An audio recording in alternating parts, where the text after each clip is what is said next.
राष्ट्रवादी एकत्र येऊ नये हा कट शिजला आणि ठिणगी पडली। वडेट्टीवारांच्या वक्तव्याचा नेमका अर्थ काय? तर डीसीएम पद संवैधानिक नाही, 13व्या नंतर ते भरता आलं असतं। शपथविधीवरही केली वडेट्टीवारांनी टीका। महाराष्ट्राच्या हितासाठी आम्ही एनडीए सोबत, मित्रपक्ष म्हणून भाजपचं आम्हाला सहकार्य। वडेट्टीवारांना आमच्या पक्षावर बोलण्याचा नैतिक अधिकार नाही, तटकरेंचा पलटवार। भविष्यात दोन्ही राष्ट्रवादी एकत्रीकरणासाठी स्थानिक निवडणुका या एकच चिन्हावरती लढणं गरजेचं, असं अजित पवार म्हणालेले। हसन मुश्रीफ यांचं मोठं विधान। तर आता मात्र भाजपचंही मत विचारात घेणं गरजेचं, अशी प्रतिक्रिया।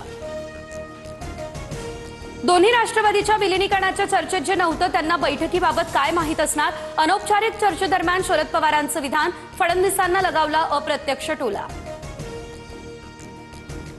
दानवांना स्वगृही जायचं असेल तर फडणवीसांसोबत चर्चा करण्याची गरज काय? फडणवीसांसोबत प्रत्येक गोष्टीची चर्चा होतेच असं नाही, राऊतांचा हा निशाणा। राष्ट्रवादीच्या विलीनीकरणाबाबत भाजपच्या वरिष्ठ नेत्यांना विचारावं लागेल। आम्ही भाजपसोबत सत्तेत असल्यानं त्यांच्यासोबत चर्चा करावीच लागेल, मंत्री छगन भुजबळ यांचं हे मत। पुण्यातील मुंढवा जमीन गैरव्यवहार प्रकरणात पार्थ पवारांना दिलासा। चार्जशीटमध्ये पार्थ पवार, दिग्विजय पाटील यांचं नाव नाही, फक्त शीतल तेजवानीचंच नाव नमूद। उपमुख्यमंत्री सुनेत्रा पवार यांच्याकडून यशवंतराव चव्हाणांच्या प्रीती संगमवरील स्मृतीस्थळाला अभिवादन।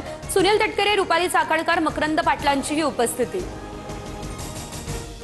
अखेर मुंबईमध्ये भाजप आणि शिवसेनेचा गटनेता ठरला। भाजपच्या गटनेतेपदी गणेश खणकरांची वर्णी, तर शिंदेच्या शिवसेनेच्या गटनेतेपदी अमेय घोले यांची निवड।